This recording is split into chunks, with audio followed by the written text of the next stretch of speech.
De vez em quando esse programa recebe visita ilustre e tenta fazer um jornalismo sério, né? É o caso de hoje.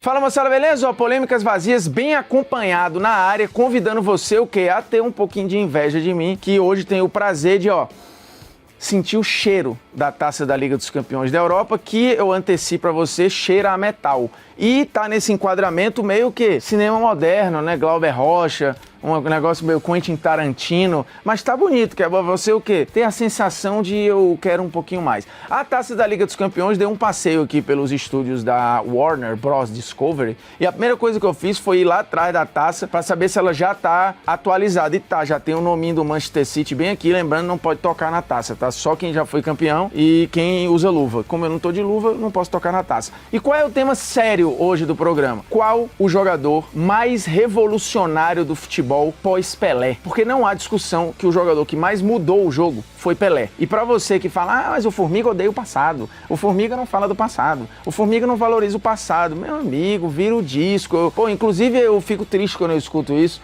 porque assim, estudei história, não me formei, o que eu lamento profundamente, mas a coisa que eu mais valorizo é a história. Uma coisa é você levantar a bola do presente para você curtir o que você tá vendo e entender que o esporte evolui e anda para frente. E outra coisa é você cagar no passado. Não é o que o Polêmicas Vazias faz. Se você tem essa impressão, desculpa, você está consumindo errado este produto aqui que não nasceu para isso, tá? Mas de repente eu esteja... Sabia que tem um conceito de chamado efeito rebote? É quando você...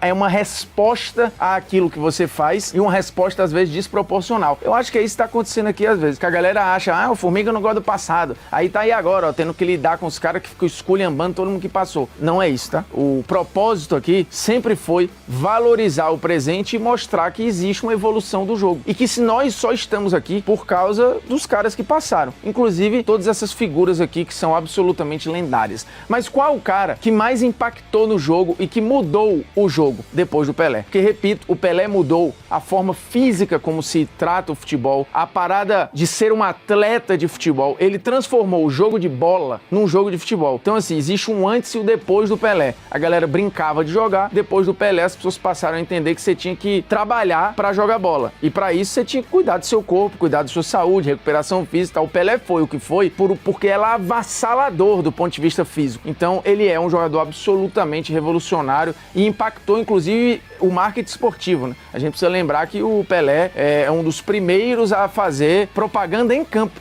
de chuteira. Na final da Copa de 70, ele se agacha para que o zoom fosse nele amarrando a chuteira, quando na real ele estava fazendo uma propaganda da Puma, que era uma bela chuteira. A Puma, inclusive, que ao mesmo tempo patrocinou, só para você ter uma ideia do que foi, hein? Pelé, Cruyff e Maradona, tá? Pouco não, diz que eles tinham um pouco. Eu não sei se você sabe dessa história, eu já indiquei esse livro antigamente no Dica Cultural, mas a Adidas e a Puma, eles pertencem à mesma família, eram de irmãos. Eles brigaram, aí o cara saiu e fundou a Puma. Tem um ótimo livro que conta a história dessa treta, que é uma treta bilionária. Mas vamos lá, temos aqui alguns candidatos. Ronaldo Fenômeno, um fenômeno. O cara impactou absurdamente. Mas ele foi revolucionário no jogo, taticamente falando, nem tanto. Mas do ponto de vista do marketing esportivo, absurdo. Inclusive o Ronaldo representa o início do domínio ou da tentativa de domínio da Nike no futebol. A Nike tentou com o Ronaldo o que no basquete ela fez com o Michael Jordan. É óbvio que tem proporções aí diferentes, mas o Ronaldo, ele é um cara que muda absurdamente o impacto da Nike no jogo. E a Nike impacta no futebol porque as propagandas da Nike colocaram na sua cabeça em determinado momento que o futebol era um grande espetáculo freestyle, né? O que é ótimo, tá? Mas não dá pra esperar que você vai ter o cara usando a bola aqui, fazendo foquinha, não sei o que, no meio do jogo. Não vai acontecer. O Ronaldo mostrou a questão do imparável na era moderna, do jogador que associou, assim como o Pelé fez lá atrás, a parte física ao seu desenvolvimento técnico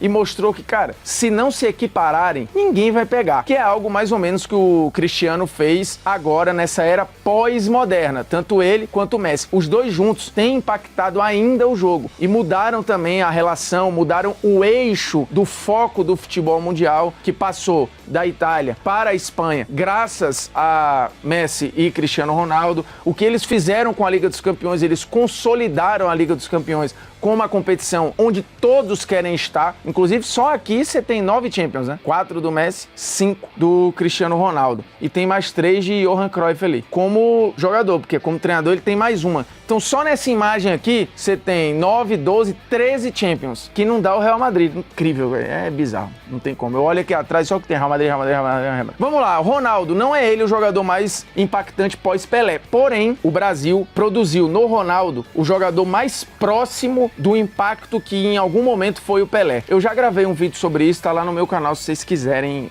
por gentileza. Cristiano Ronaldo e Messi. Taticamente falando, você tem o Cristiano fazendo duas funções, mas não revolucionando o jogo. O Messi, ele resgata de volta a história do falso 9 e do playmaker que tudo fazia, né? Do camisa 10, ponta de lance e tal, absolutamente eficiente. Os dois são muito recordistas aqui, mas taticamente você não tem uma revolução, uma leitura do jogo que você fala, meu Deus, o jogo agora é outro. Mas o Maradona e o Cruyff, sim. A disputa aqui na real, o que a gente fez? A gente fez um marketing de guerrilha. A gente colocou um easter egg aqui dentro do programa. Porque, na real, esse Polêmicas Vazias é Maradona versus Cruyff. Quem foi o mais revolucionário pós-Pelé? E aqui a gente precisa entender que o Maradona foi o que mais vezes foi comparado ao Pelé, foi o cara que furou a bolha do futebol para ir para uma questão de contracultura, de futebol como expressão cultural, como representação de um povo, como bandeira. Ele é o cara mais tatuado, mais biografado e mais musicado da história do futebol. Ele é o cara que passou a ser uma bandeira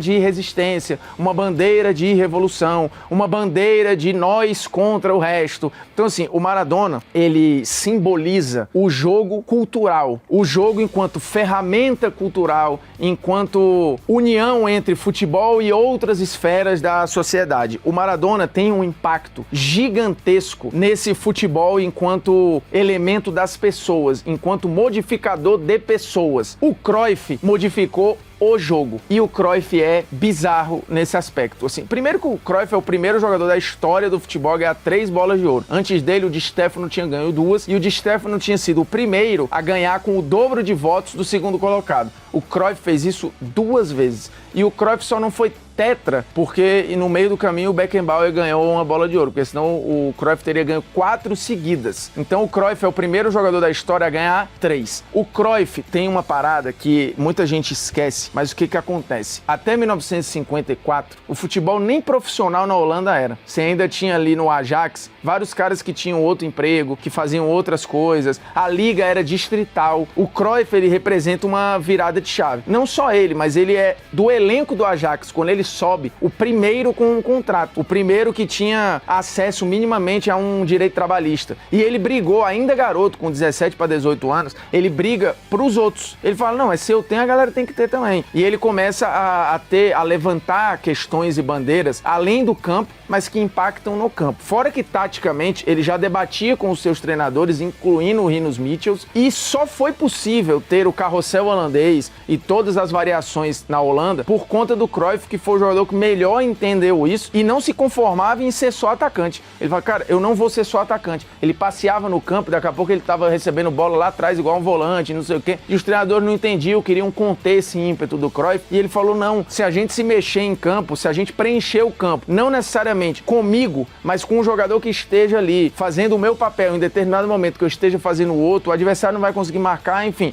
O Cruyff é a pedra fundamental de um estilo de jogo chamado futebol total, que fez uma das seleções mais encantadoras da história, a Holanda de 74. Faltou ao Cruyff a Copa do Mundo, o que é uma pena, assim, ele merecia ter ganho a Copa de 74, em que ele foi o melhor jogador. Mas ganhou 3 Champions seguidas com o Ajax. E não só isso, ganhou as 3 bolas de ouro que eu falei. Taticamente, um cara absurdo, que ajudou no profissionalismo do futebol na Holanda e nas relações trabalhistas. Direito de imagem dos jogadores. O Cruyff, se você reparar, e aí por uma questão dele ser patrocinado pela Puma, ele joga a Copa de 74 e a Holanda era patrocinada pela Adidas, tinha as 3 listrinhas aqui.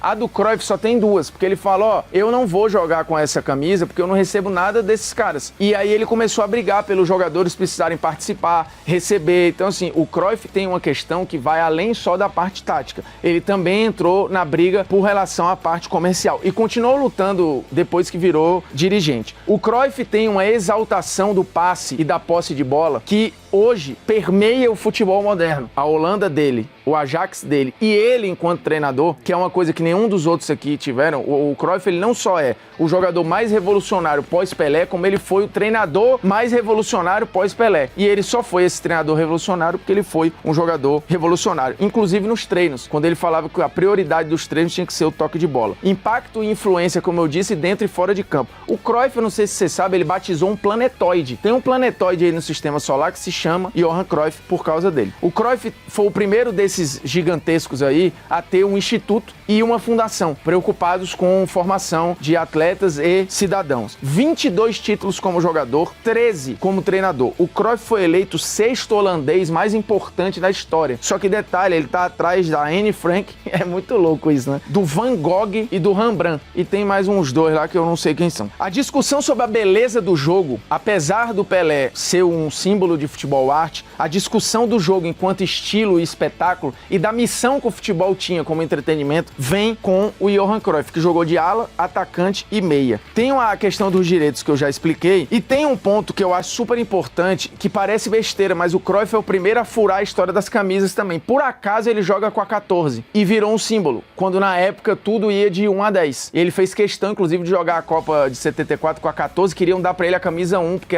ia ser uma parada de ordem alfabética, não sei o que, o Cruyff ia jogar com ele, falou, só jogo se for com a 14. Ah, mas não pode, mas eu vou jogar com a 14. Então ele foi o primeiro cara a furar essa bolha. E um detalhe, o Cruyff foi fundamental para a criação de La Masia quando ele vai pro Barcelona. Eu não sei se você sabia disso, tinha uma regra no Barcelona, meio lenda, meio real, de só contratar jogadores de 1,80 para cima. Ele acaba com essa regra e se não fosse o Cruyff, não existiria Xavi, Messi e Iniesta. E nem existiria o Guardiola. Ou seja, não existiria boa parte do futebol moderno. O Guardiola, inclusive, fala que o Cruyff é o personagem mais revolucionário da história do futebol e o nome mais importante da seleção espanhola, por mais que ele fosse holandês. Se não tivesse o Cruyff, não teria a Espanha, que é a seleção mais impactante do século XXI. Tem uma frase dele que eu acho que resume toda a revolução do Cruyff enquanto jogador e enquanto treinador. Nos meus times, o goleiro é o primeiro atacante e o centroavante é o primeiro defensor. Dito isso, Cruyff é o jogador mais revolucionário da história pós-Pelé e o treinador. Ou seja, esse casamento é absolutamente explosivo.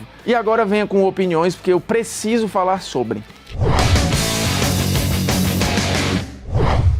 Seguinte, o Opiniões de hoje agradecendo a mamãe PagBet, eu prometo que eu vou ser calmo. Se você quer fazer suas apostas na Liga dos Campeões, em qualquer outra competição, o link está na descrição do vídeo e no primeiro comentário. A partir de R$1 você já aposta e a partir de 20 você já faz o saque em Pix. Recebe na hora, aposte com responsabilidade, isso aqui é recado para quem tem 18 anos ou mais e deixe lá o que você pode perder, beleza? PagBet acertou, tá pago, não tem gueguegué e lá você vai falar no chat com um ser humano, tá? Não é com o robozinho, nem aquelas respostas automáticas. Mas opiniões que você não tem o direito de ter hoje é um movimento que eu tenho visto surgir e que eu fui alertado pelo meu filho, eu fiz um vídeo no meu canal sobre isso, de que, abre aspas, o Maradona é super valorizado, fecha aspas. Meu amigo, tenha um pouquinho de discernimento. O Maradona foi o primeiro jogador a, de fato, ameaçar uma monarquia, que era o reinado do Pelé. Ele não foi melhor que o Pelé, ele não foi maior que o Pelé, mas ele foi o cara que, de fato, gerou essa discussão por mais tempo. Ele é um cara que transforma um país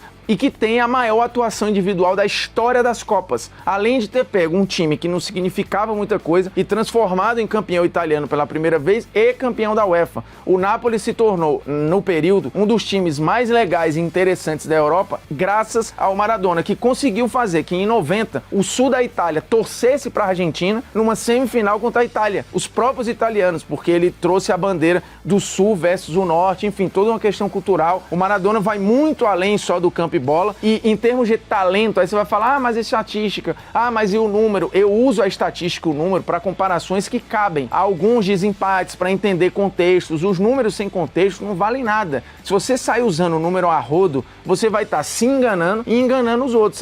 Senão você vai criar uns anacronismos históricos bizarros. O Maradona foi tudo isso, sim, e na época dele foi disparadamente o melhor jogador da sua geração, dito por todos. E ainda está no top 5 da história do futebol em basicamente todas as eleições. Então, assim, falar do Maradona como algo menor porque ele tem menos títulos ou porque ele tem menos estatísticas e porque, de fato, ele jogou por menos tempo. O Maradona teve um período de boa vontade entre 8 a 9 anos, pegando o início dele no Argentino Júnior e o Napoli, que ele jogou muito na Argentina e jogou muito no início de carreira. O Maradona tem uma sequência absurda de nível altíssimo de futebol. E se tivesse, à época, bola de ouro para não europeus, ele teria ganho de 3 a 4 bolas de ouro se fizesse o revisionismo de época para olhar cada contexto, como fizeram com o Pelé, e o Pelé, inclusive, teve lá 7 bolas de ouro, dadas simbolicamente depois pela France Football. Então, o passado, ele importa, e nós só estamos aqui por causa desses caras, mas não dá para diminuir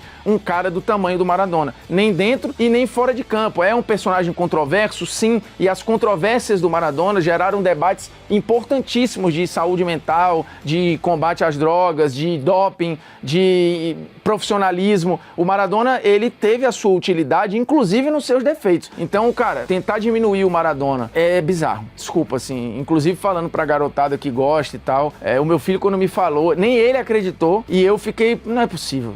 E aí tem umas pessoas que falam, isso aí é culpa tua, que você criou essa galera. Eu falo, aí, desculpa, vocês estão consumindo isso aqui tudo errado, porque o Polêmicas não é nada disso, tá? Pelo amor de Deus, se tá indo por esse caminho, é melhor parar, né? Aí a gente pode acabar aqui, não pode? Acho que dá pra fechar o programa, né? Não, a marca, porque se a galera tá entendendo errado desse jeito, meu amigo, eu falhei.